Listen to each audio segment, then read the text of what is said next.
let's move on to the next topic po, ma'am. Nancy? Hi, ma'am. About the ICC lang. Of course, there's a pending interim request from the lawyers of the former president. The Office of the Prosecutor of ICC opposed a 5-year opposition to the interim release bill. And they cited, among others, you saying na may power pa rin na that Duterte and his family continue to hold positions of power, starting with his daughter, Vice President Sara Duterte. And they said, one of the reasons they cited was that you're the Vice President and that you're a reserve colonel in the Army with strong links to the police and military. Maybe no that particular reason by the Office of the Prosecutor of the ICC opposing your family. Okay. So hindi ko naman nabasa, no, pero I will rely on your quotes, no. Well, unang-una, we do not deny that I have a position in government in the Philippines. Do I have power or authority? Well, not to a level that we would want to implement our projects and programs. But yes, meron akong katungkulan sa ating bansa. But my power and authority do not extend beyond Philippine shores. So kung saan man yung bansa na may interim release, ay wala tayong say doon at hindi makikinig yung gobyerno doon sa Philippine Vice President. Ma'am, kasi what they're saying is that yung kind of influence that you have daw is to risk bringing real and substantial harm to the legitimate interests of victims and witnesses, particularly sa influence daw ng iyong father, considering na meron daw siyang associates, including his very own family, na may influences pa rin dito sa Pilipinas that could potentially risk the victims and witnesses, especially yung interest po nila. Ayun po yung sinasabi, not particularly. Okay, sige. So, in that case, I do not understand the reasoning behind opposing the interim release because of the position of the daughter. Because right now, he is not in interim release, no? He is detained in in ICC detention unit, pero vice president pa rin ako. 'Di ba? So ibig sabihin, kung totoo man yung sinasabi niya, hypothetically kung totoo man 'yan, ibig sabihin meron pa rin akong authority and power ngayon. To ano daw 'yon? To about witnesses? About the witnesses, I mean particularly yung influence daw po ng inyong ama daw po na nag-extend daw po sa kanyang mga associates na may influence pa rin siya sa politically speaking, including you and... Wait, sandali, sir. Gagawa tayo ng ibang press briefing, ha? Basahin ko muna yung opposition dahil nahihirapan ako kapag hindi ko siya mabasa yung opposition ng prosecutor. So, erase niyo muna lahat yun kasi, Ma'am, follow up lang po kay Des. We understand kasi ang daming reasons cited by the prosecution actually, pero ang hirap na isa-isa kung hindi mo pa nababasa. Pero, being the daughter of Vice President, what's your thought na talagang hinaharang nila, of course, expected sa kanila, pero sobrang dami ng sinete ng mga reasons sa'yo, influence ng family, kalyado ng father ninyo, even yung mga countries na pinili po ninyo kung sa siya supposedly pinakontra nila. So, what's your thought on this? Without necessarily, looking into specifics of the reasons cited.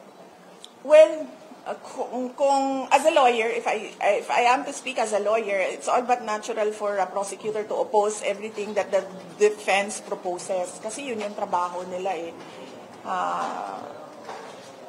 Whether or not reasonable yun, doesn't matter to them kasi trabaho nila ang hindi magbigay sa or magparaya sa defense team. As a daughter? As a daughter? Anong nararamdaman ko? Well, I am concerned as a daughter. I am concerned that he will not be granted the interim release dahil he is 80 years old. He is not in good health. He's not been eating well. And he needs support from familiar people, and he needs the care of his family and loved ones. Ma'am, gusto ko sinabi niyo, sorry.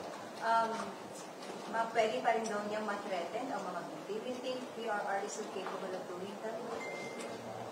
Noong siya ay Pangulo nga, hindi nga niya trineten yung mga biktima eh. Pangulo siya noon, meron siyang power and authority. Ngayon pa na nasa loob na siya ng detention unit. And lalo na kapag nasa ibang bansa na siya, na unreachable sa kanya ang mga tao sa Pilipinas. So, it doesn't make sense to say na magkakaroon pa siya ng influence kung meron siyang interim release dahil nung nandito siya sa Pilipinas, naging mayor siya, naging president siya, at even nung natapos ang term niya, hindi niya kailanman tinanong. In fact, ako pa yung paulit-ulit na nagsabi sa kanya na maghanda ka. Si Harry Roque pa yung 1 taon siyang hinabol-habol na sinabihan na maghanda ka. So he never did anything against the witnesses. And follow-up question, Kat Domingo, ABS-CBN. Hi, ma'am. Ma'am, basically, yung sinasabi lang naman po ng prosecution, they doubt that the former president will return to the court kapag nasamon siya, kapag kirinan siya ng interim release. First, because they claim na sinabi daw ng pamilya niyo na kinidnap siya. Yun naman talaga yung sinasabi repeatedly. Sabi ng prosecution, hindi naman babalik yung nakidnap sa kidnapper kung may chance siyang umalis na. So what guarantee can your family give to the court na yung Pangulo, yung dating Pangulo, magkikipag-cooperate pa rin siya with the ICC if he is granted an interim release? Sorry but I do not understand why the prosecution would oppose the petition for interim release of an accused based on the statements of family members. So, it is clear that he is in court requesting for interim release and signifying that he will comply with all the obligations. I suppose, nandoon naman na lahat yun na nakalagay. Yun yung mga obligasyon na kailangan niyang gawin, nakalagay doon sa kanyang petition. So, ibig sabihin, the accused himself submitted to the power of the courts for interim release and whatever obligations he needs to comply. No? So, kung sinasabi nila na hindi ibibigay ang interim release dahil merong mga statements ng pamilya, it doesn't fall also into the parang reasons kung bakit hindi ibibigay ang interim release. Dapat siguro ang kanilang pinagbabasihan lang ay yung actions and sinasabi ng akusado, hindi at kung ano yung sinasabi ng country where he will be released to. Napakamali na gagamit sila ng rason para ikontrahin ang petisyon ng isang akusado base sa statements ng pamilya. Last two questions on the topic. Aiza Domingo. Ma'am, nasabi niyo po ngayon na ihiwalay muna natin yung statement ng family. Concentrate muna tayo sa accused. Nagkaroon po ba ng declaration si President Duterte na siya mismo, kung magkakaroon man or magagrant ng interim release niya, siya mismo haharap at babalik sa ICC para harapin yung kaso na hindi siya haharap? Likely, ma'am, hindi ko din binasa ang kasi trabaho ng mga abogado yan ng ICC lawyers, no? So hindi ko din binasa yung petition niya for interim release. I scanned through it but did not really read with comprehension. So baka nandoon yan because isa yan sa mga obligasyon ng akusado. So imposibleng wala yan doon, and imposible na hindi igarantiyan na ang bansa kung saan siya papunta. Dahil they are a party to the Rome Statute. Therefore, kung ano man yung sinabi nila na obligasyon namin, ay dapat ginagawa nila. So, baka number one pa nga yan doon na hinihingi sa akusado at sa bansa kung saan siya papunta. Na he will be available for the court at any time. Last question, Rhea. Realistically, how do you think are your chances in securing this interim release for PRRD?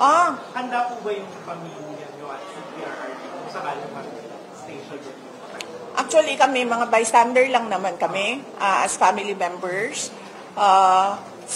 Yung client talaga at yung lawyers niya ang nag-uusap at nakakaalam kung ano yung chances nila, ano yung strategy nila.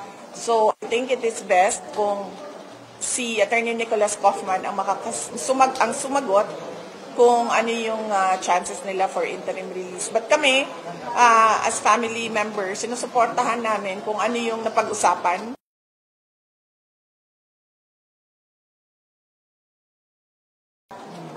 Handa rin ba si PRRD? Hindi ko pa siya natanong kung handa siya na hindi mag-grant yung interim release.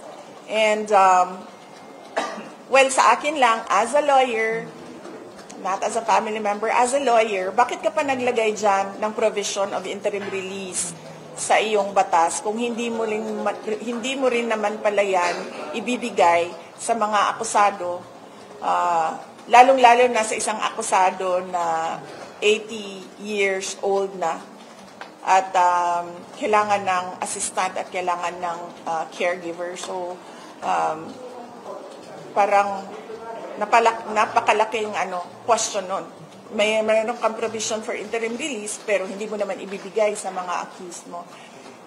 And more than that, yung tagal ba na nakadetain siya na nasa pre-trial pa lang is an injustice in itself. Kasi sa ibang bansa or dito sa atin, we have the right to bail. But doon sa ICC and sa Rome Statute, walang right ang accused to post bail. And then ngayon, meron kang interim release pero hindi mo naman ibibigay. So, parang sinasabi nila na they are for